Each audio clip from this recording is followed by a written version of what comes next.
Hi Delvers, so welcome to another lesson. In this lesson, we'll be considering the in operator. Now the in operator is quite straightforward. Basically, it allows us specify multiple values in the where clause.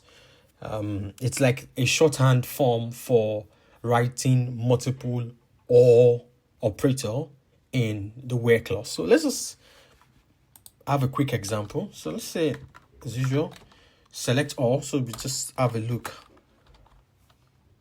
around just to check our data again, just to see.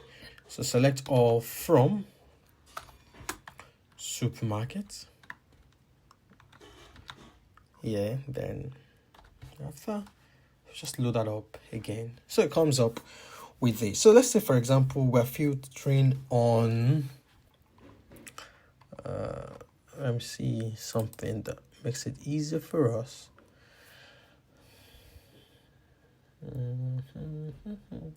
Okay, so let's say we're filtering again on payments. So let's say, for example, I think we have just 3 payment types here. We have a credit card, cash, and e-wallet. I need something that's about 3 different, and I don't want it to be too long. I would have just used this, but it's looking long. Product line. Let's just do it. So let's say, for example, one filter on the product line. So we have multiple product lines here. So we have health and beauty and multiple. So we're just going to say where. Let's say where the product line. I'm just going to, okay, I think. Where the product line is equal to, say, I'm just going to copy this. So you have to copy the value, copy row. Oh no, come on. Let's copy the whole row. I just need the value. I think this should be field. Yeah. So any outline, obviously you know why that is there. The apostrophe, that's because it's a string. Without that apostrophe, SQL won't recognize that string. You say where the product line is equals to health and beauty or is equal to health and beauty or say product line again.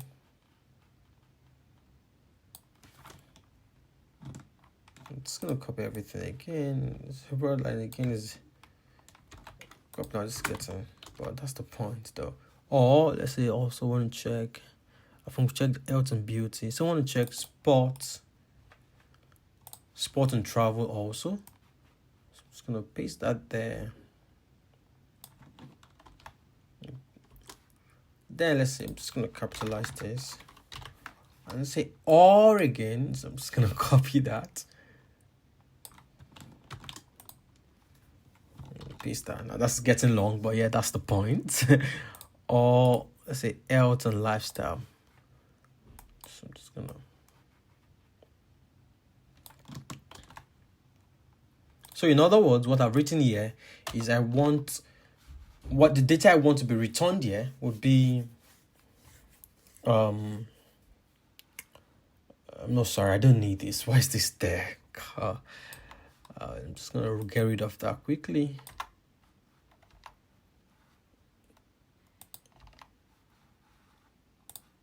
Yes, product.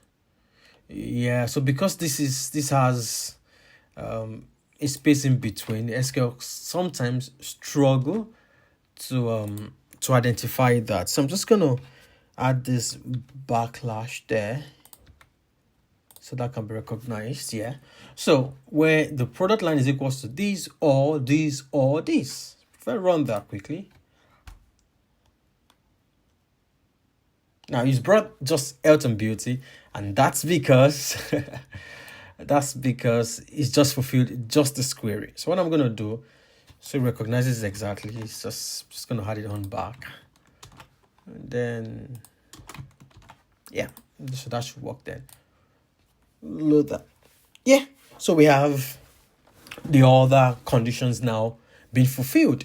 But say for example, now this is long, right? This is pretty long.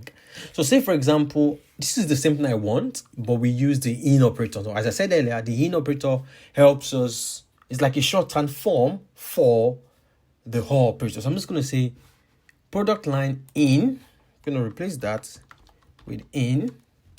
I'll open a parenthesis and say it is in this first one or in this or also in this. Now, so that's reduced our query by almost half. So it's basically saying where the product line is in this, and also in this. So if I load that up, we should have the exact same answer. I'm going to load that up. Yeah, the exact same answer as what we had before. So basically the in operator would just shorten our query and makes it look a bit better, especially when we're using a repetition of the or statement. Now, the only downfall of the in operator is the in operator can only be used when we are filtering on just one colon. Say, for example, we're also filtering on gender, for example, or let's just do this quickly. Say we have this is equal to this, and yeah, I don't want to write that all over again, but see, I'm just gonna do this. I'm gonna get rid of that. I'm saying I'm gonna get rid of that. I'm just gonna say or gender. Let's copy field name. Say or gender is equal to, copy the value, parentheses, copy the field, or gender is equals to female. Now, in this case, the in operator would not work. So there's no way to combine, because that's a different colon and that's a different colon. The in operator can only be used with just one colon. So if you are using the or in between multiple colons, that won't work. But if you're using the or to filter multiple values within the same colon, that would work. So the way we have the in colon, we also have we're back to the in. So the way we have the in colon, we also have the not in colon. Basically just negates the in. So if I place not in there, that means it's going to return every other thing that doesn't have these three. So I'm just going to run that. So we don't expect to see health and beauty, which is not there. We don't expect to see sports and travel, which is not there. And we don't expect to see home and lifestyle, which is not there. So basically that's how to use the in operator. It's just like a shortened form for multiple or operators, but always note the in operator would only work if you're filtering several values while still using the same colon. If you're filtering on different colons, the in operator would not work. So now next lesson would consider the between operator. All right, take care. Bye.